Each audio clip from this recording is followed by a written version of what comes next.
Hi friends, Joshua Berkowitz here, and welcome to The Garden, Divination with Playing Cards. This is part one of the first the first lesson really, called Structural Interpretation, and I'm going to teach you some structural interpretation for playing cards. I am using this series on YouTube as kind of a pilot for a writing project that I'm working on. I'm writing a little book about divining with playing cards, and by sharing this with you and getting feedback and questions, that's going to help me in my writing. I find oftentimes that when a writing project feels really overwhelming and like it's taking forever, teaching the topic a couple of times can help me to organize my thoughts and write a little bit better. So free information for you, and you're helping me just by receiving it, getting it on the airways. And of course, please like, subscribe, share any questions or feedback, even constructive criticism that you have with me. I'm so happy to receive that. So without further ado, let's talk about divination with playing cards. Now, specifically, when we're talking about structural interpretation, we're talking about reading cards based on the elements or structures that they fall into within the deck. So first we need to know what's in a deck. And in this system, we use a 53 card deck. That's the 52 traditional playing cards plus one joker. So if you have a new playing card deck, go through, make sure that you have your regular standard 52 cards and one joker. There's also other structures in the deck that we make note of. There's two colors, black and red. The joker is not considered to be either color. There's four suits. You have clubs, hearts, spades, and diamonds. And there's either 13 ranks per suit or 10 values and 3 ranks, which is actually how I think of the suits. The 10 values are ace through 10, and the 3 ranks are jack, queen, king. In playing cards, a lot of times people talk about the whole suit as 13 ranks, but that gets a little bit confusing when we're talking about their divinatory meanings. So we're going to split up each suit into 10 values and 3 ranks. The aces, although all aces are a 1 value, they also do double duty. The aces are kind of in their own category, so we're going to address that as well in this video. And then, of course, we have the Jack, Queen, King, which are the 3 ranks, and those are also called face cards. So it's important to know all of this terminology. You don't have to memorize it, but you can plant the seed now, and that terminology will be used over and over again, and you'll internalize it as time goes by. That's kind of the reason why we use structural interpretation instead of memorizing the meaning of each card. You can learn over time through doing, through reading, through practicing, instead of spending a lot of time in memorization. We're going to talk about that a little bit more later, but for now, that there's some very basic what's in a deck kind of information. So notice these elements or structures. I'm going to refer to them often as structures within the deck. These are where we're going to get our meaning for cards. You have color. The color of a card means something. The suit of a card means something. The value or rank of a card means something. The aces have their own sort of categorical meaning. Face cards have their own meanings, and there's a whole there's many systems, different systems of reading face cards. You'll even use some of them simultaneously in a reading once you get rather good at interpreting cards. And then you have the joker, which kind of stands alone. And these are the structures of the deck. And knowing what those mean is going to help us interpret the cards. So what's in a card? What's the anatomy of a card? Each of the structures that's represented in a card will help us interpret that card. So here we have the 6 of hearts, just for the sake of example. And I want to point something out to you. So I'm going to get my mouse out here. The 6 of hearts has, or actually every card has an index. This is the index, the number and a little symbol for the suit. And there's actually a second index on the opposite corner, number and a little symbol for the suit. Now, these are used so that when you're playing a game and you have a hand of cards, you can spread them out and just see the edge of the card, just see the index. No matter which way the card is flipped, you'll see one of the indices. And that will tell you what cards you have in your hand. But in card reading, we're really paying attention to the symbols in the middle. These are called pips. Okay, that mouse will go away in a second. So in the 6 of hearts, we see the color of the card, which is red. We see the suit, which is hearts, obviously. We see the value of the card, which is 6. But that's not all. There's another sort of subtle structure that we should make note of. that structure is reversibility. So the six of hearts is reversible. And in this slide, as opposed to the last slide, it is reversed. How can you tell? Well, if you look closely, more of the pips are upside down than not. So you have 4 hearts upside down now, and 2 hearts right side up. In the previous slide, the 6 of hearts was 4 hearts right side up and 2 hearts upside down. So when more of the pips are upside down than right side up, you have a reversal. Now the 10 of hearts is not reversible. That's the card down to the left, because you'll always have 5 hearts one way and 5 hearts the other. Now, from deck to deck, you'll have some variations, but usually if you get a standard deck of playing cards, it will follow the same scheme as every other standard deck of playing cards. But you have some artsy decks, and you have some cheaply printed decks. You know, there's lots of situations in which you might run into a deck of cards that has different reversibilities to the cards, and if you want to use that deck, then use the reversibilities that are printed. That's fine, but for the most part, you'll have the standard set. So let's talk about these different structures and what they mean. And again, don't focus so much on memorizing or remembering these things as just making a note of them and moving through. The more we look at cards, the more you'll just internalize this information. Learning cards this way is very much focused on doing and less on remembering. So with black and red cards tend to be easier to deal with, and black cards tend to be harder to deal with. Another way to say this is that black cards are pointy and stabby, whereas red cards are mushy and shiny. So that's a very, that's kind of a very cute way to think about it, but sometimes thinking about it in a cute way really works. Now, I should give one caveat. This only applies when we're reading individual cards. When we're talking about looking at a full spread, that is actually going to reverse. More black cards is going to tend to be a positive thing when you're looking at a whole spread, whereas more red cards is going to tend to be a negative thing when you're looking at a whole spread. And I hate breaking down any aspect of card reading into positive and negative, so take that with a seriously big chunk of salt. But the general rule is that as individual cards, red is easier, black is harder. When you're reading a group of cards, more red is harder, more black is easier. So that just reverses depending on your frame of reference. And there are some things in card reading that will change depending on context. Everything really depends on context in card reading. So that might seem confusing right now. It will make more sense in the next video. So leave that for a moment. For now, we're just using our rule of thumb. Red is easier, black is harder. Red, mushy, shiny. Black, pointy, stabby. And pop quiz. Which of these cards is reversed? So pause the video, take a moment to note to yourself which one is reversed, and then hit play in just a moment. Okay, so the reverse card here is the 6 of spades because there are 4 spades inverted, whereas in the 6 of hearts here, 4 of the hearts are right side up. So the majority is right side up in the 6 of hearts, the majority is upside down in the 6 of spades. That's how we tell that the 6 of spades is reversed. You may be wondering, what does it mean for a card to be reversed? And that very much has to do with context. There's a lot of ways to read reversals. When I was learning tarot and learning reversals, I literally read an entire book that is only about reversals. It's by Joan Bunning. It's called Learning Tarot Reversals. And she gave many methods for reading reversals. I think that's a great book if you want to learn specifically about reversals. Don't do that now if you're just learning card reading, but it's good to have a lot of options for any interpretive phenomenon. So how I first think of reversed cards is I usually think of them showing a cycle that is beginning or ending, and that gives me a sense of timing in the reading. Again, whether we're talking about beginning or ending is going to have to do with context, but that's going to give me a sense of timing in the reading usually. Another way that you can look at it is that cards that are reversible are more likely to change over time. And this is one of the advantages of playing cards over, a usual sort of New Age tarot set. Tarot cards are always all reversible.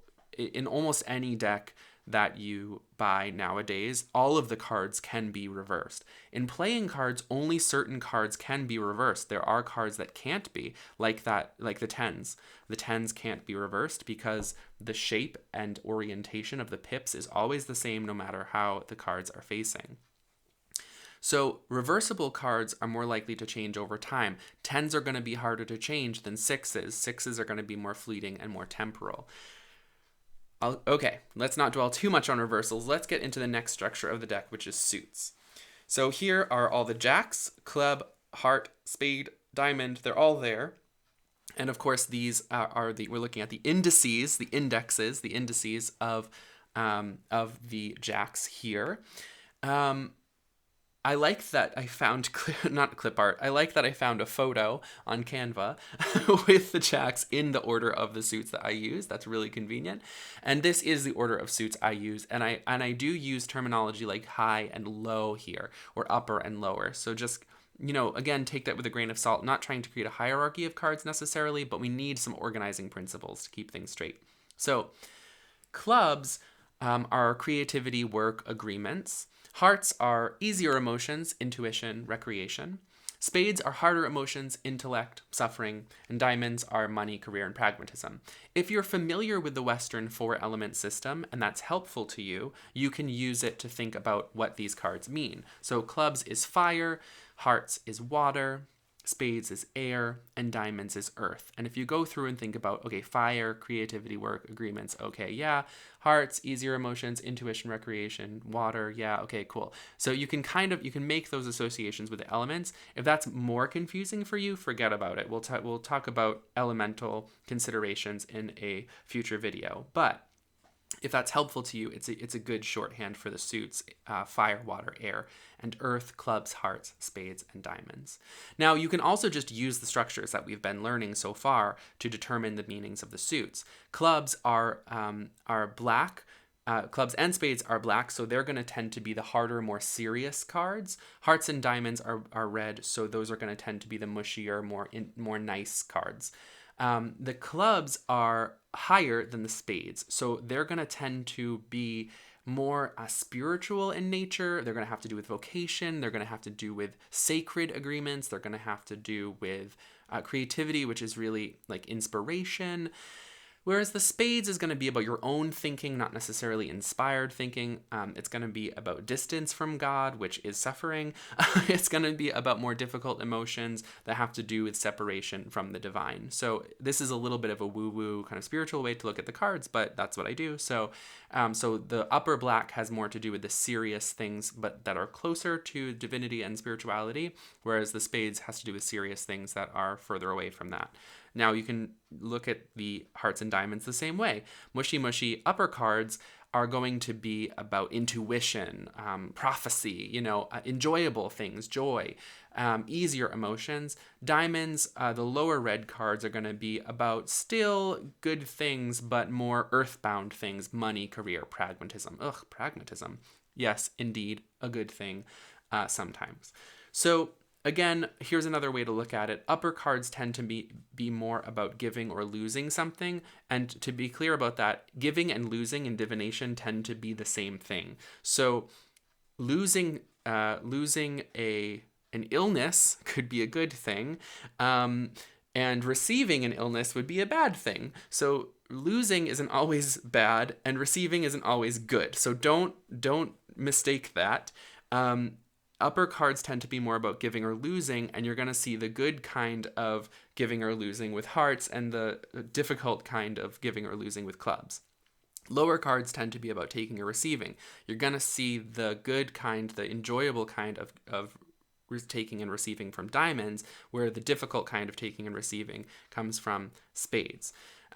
So you might need to work through some of the suits and say, okay, hearts, this is an upper card, so it's more about giving or losing something, but it's a nice kind of that. What does it mean to lose your heart? That means that you're falling in love with someone. And so that's kind of a way that you can work out how the upper and lower and red and black are working together to make the meanings of the suits.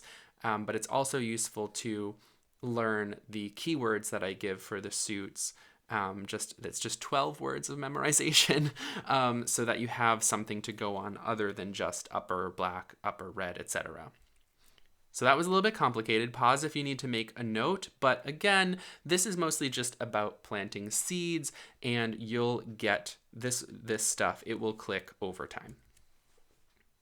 Okay, let's talk about the value structure of the deck. Now, values are from ace through 10. Aces, of course, are ones. And each value has its own significance. So aces or ones have a significance. All the twos have a certain significance. All the threes have a certain significance, etc. But we're not going to focus on that. We're not going to memorize those just yet. Right now, what we're going to learn is that lower cards are lighter and higher cards are heavier.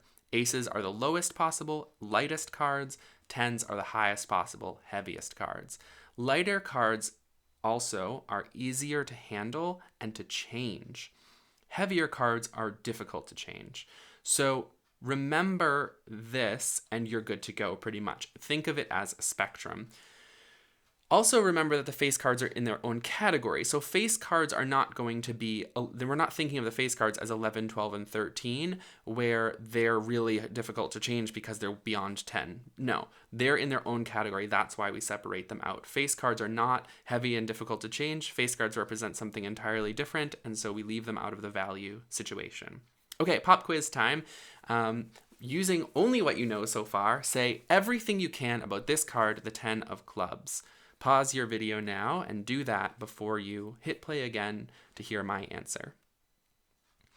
Okay, so the hint at the bottom says think color, suit, value, and is it reversible? That's going to tell you a lot about this card right off the bat. It's a black card, so it's going to present a difficulty or challenge. It's a clubs card, so it's going to have to do with work or career or creativity or perhaps even education. I'm adding a keyword in there. And its value is 10, so it's very heavy, very difficult to change, and it is not reversible, so that kind of redoubles or maybe even retriples that this card is really difficult. It's going to be one of the hardest cards to change.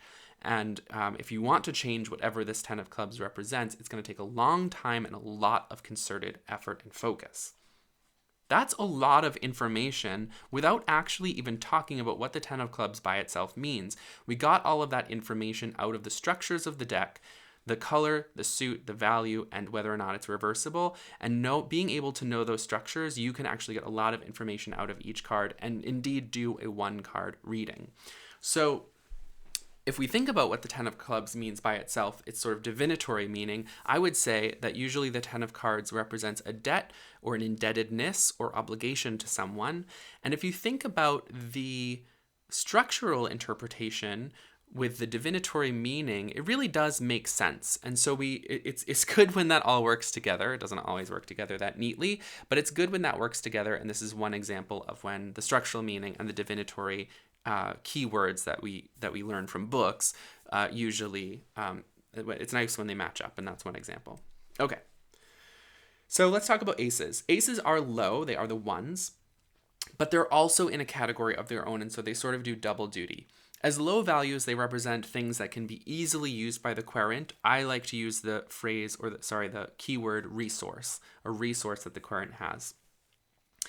Aces also represent the energy of their whole suit. I call the aces the banners of their suits.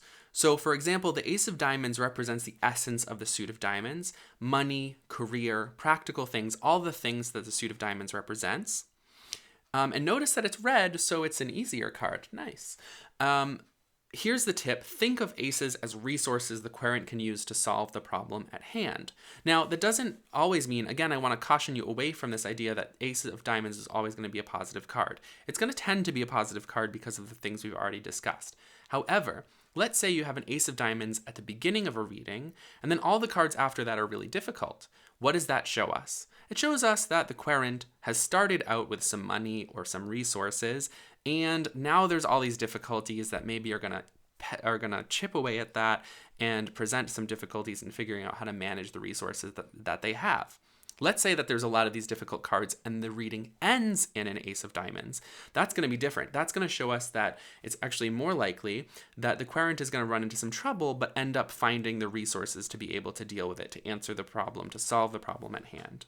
So that's how the aces behave in readings, but that's already jumping ahead of ourselves. Aces are low and they represent their suits.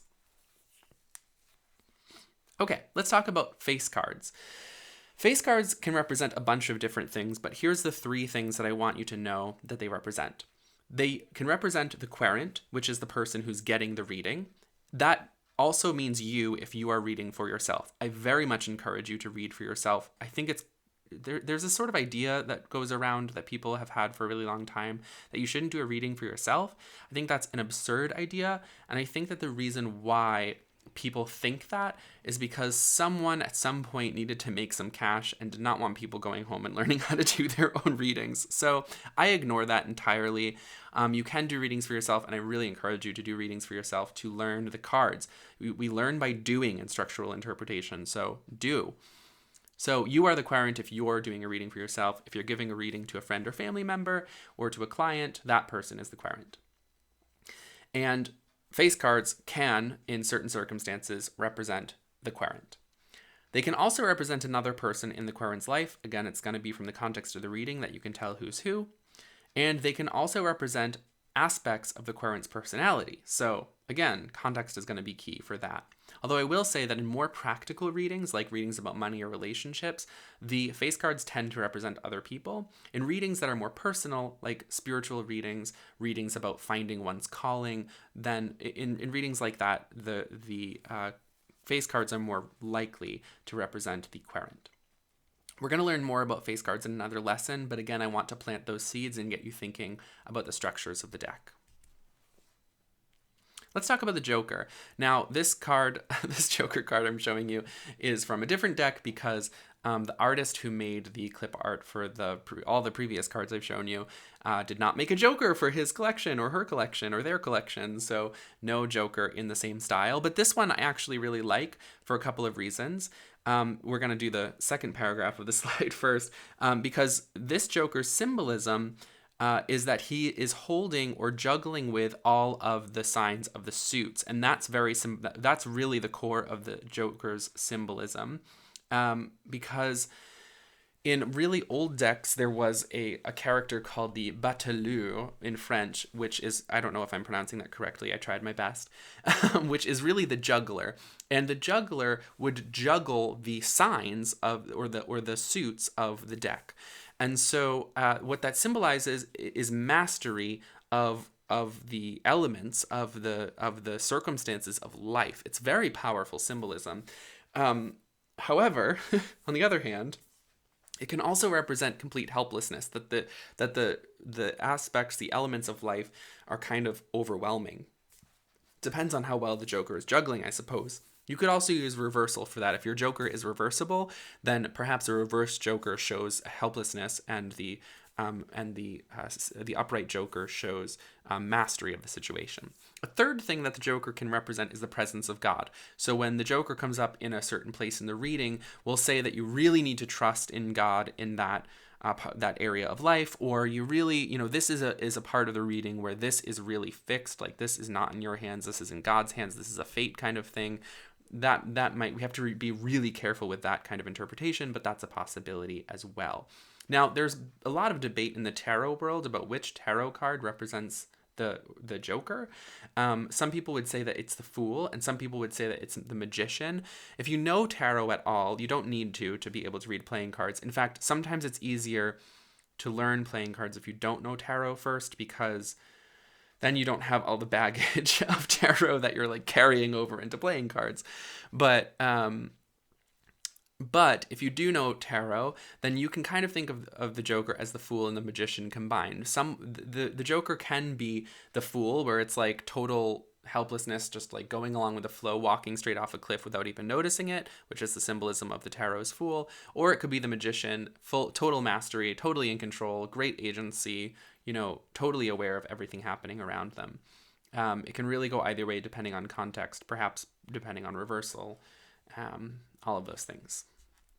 There's another thing that I should tell you about the Joker. We're going to talk about this next video more, but when you are doing a reading, usually I use 9-card portraits, and so if there's no Joker, it's not possible for you to have an even balance of black and red cards. When the Joker steps into the reading, then and only then is it possible for you to have 4 black and 4 red cards, because in a 9-card reading you can't have an even number of anything. So that's also why the Joker can represent the presence of God or mastery of the situation, is because it actually enables total balance in a 9-card reading. So another little seed to be planted. So let's review structural interpretation. Structural interpretation is reading the cards as the intersection of deck structures rather than individually memorizing meanings. So when we're looking at the Jack of Clubs, for example, we're thinking of the Jack of Clubs as a black card, as a clubs card, as a Jack ranked card, and it's not reversible. So that's how we're thinking and applying meaning to the Jack of Clubs, rather than memorizing that the Jack of Clubs represents a mailman, for example. And you might be thinking, well, I want to do readings that are that specific, and we'll get there, but learning the structural interpretation is really useful for 3 reasons. First of all, you get deeper readings out of it. You're able to do more with the cards when you know why they mean what they mean. Now, it takes a little bit of effort to learn how to interpret cards structurally, but you get much more out of your readings. The second reason, is awareness of the inner workings of the cards. When you're aware of why the cards mean what they mean, you understand how cards are going to interact. I can't talk today. You understand how cards are going to interact with each other. A Jack of Clubs is going to interact with another Clubs card differently than it's going to interact with a Hearts card. A Jack of Clubs card is going to interact with another Jack differently than it interacts with a Queen's card. Now, we're not always making those relationships out of similarities. When we're interpreting cards qabbalistically, which is really the basis of this system of reading, we're going to say that for example, 3s and 8s have similarities for a very specific reason that we're not going to go into right now. 8s and 7s are often going to be opposites of each other. And that has to do with the internal structure of the cards that we're going to learn more about as we go forward. The other reason to prefer structural interpretation over memorizing divinatory meanings is that you get less memorization and more practice. Structural interpretation is all about practicing and putting the elements of the deck together. It's not about reading a book, memorizing a list of interpretations that someone else came up with, and then trying to read cards like that. It really facilitates intuitive development much better than memorizing meanings. Memorization, I think, puts a bit of a damper on the intuition. Okay. Also, there are 2 parts of structural interpretation. This video was an introduction to the first part of structural interpretation, which is interpreting individual cards. In the next video, we're going to talk about interpreting spreads of cards, and that's where the rubber is really going to hit the road. We're going to talk about next time how these structures are active in a reading when we're doing a spread of cards, as opposed to just when we're looking at individual cards by themselves. So, final test, here's a 1-card reading, but I'm going to give you a contextual question so that you can insert that card into the context of that question. So I want you to do a reading for this question with the card provided and only the information that has been given to you so far. So you can pause now and try to answer this question with just the card provided. Okay. So the question is, I'm struggling at work. What can I learn about the situation? And we pulled the 5 of diamonds. Now I wanted you to remember the color of the card, the suit, the value of the card, and its reversibility or not. So let's start with color. It's a red color. So this is a situation that theoretically is going to have some ease to it.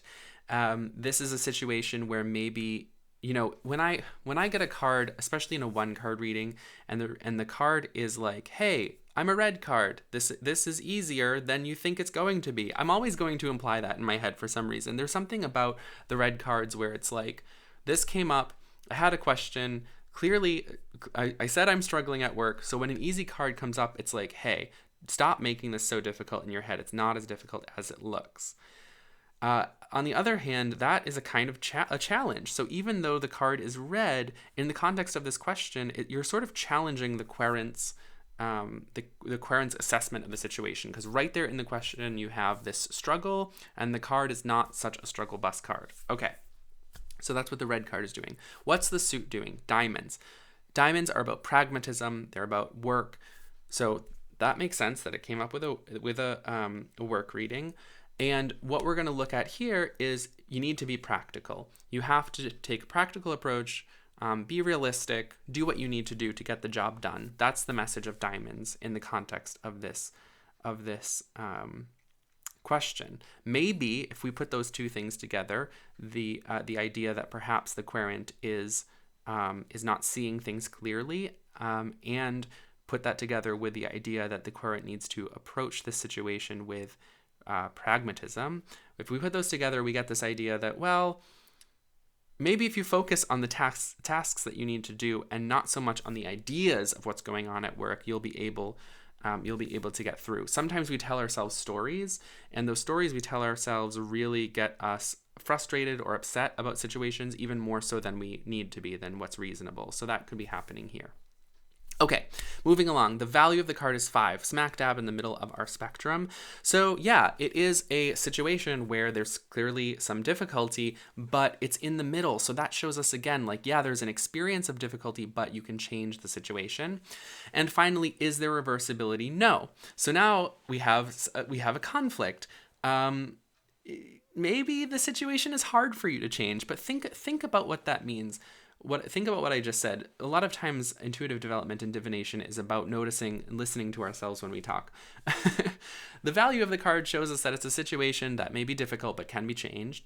The reversibility of the card shows us that it's difficult to change. So what does that mean together? Maybe it means that in your perception it's hard to change, and that's what's making it difficult. But actually, if you focus on the facts of the situation, you'll be able to get through just fine. You're going to run into conflicts in interpretation all the time. Those conflicts shouldn't frustrate your readings. Those conflicts are the space where really good reading is actually going to happen. When you notice that one aspect of the 5 of diamonds speaks of change and the ability to change the situation, and another aspect of the 5 of diamonds speaks of difficulty changing the situation, those things are not necessarily mutually exclusive. You're going to be able to change the situation, but it's going to be difficult to get to a place where you can see how to do that. You just have to use these different structures. You have to see the way in which they work together, so that you can get a coherent interpretation. All right, that is all. Thank you so much for watching part 1 of structural interpretation of playing cards. If this was overwhelming to you, take a break, come back, just watch the video straight through again, and then take out some cards. Do some 1-card readings just using the structures of the deck to do so. Best of luck to you with that. Please like and subscribe so that you get your updates when the next video arrives.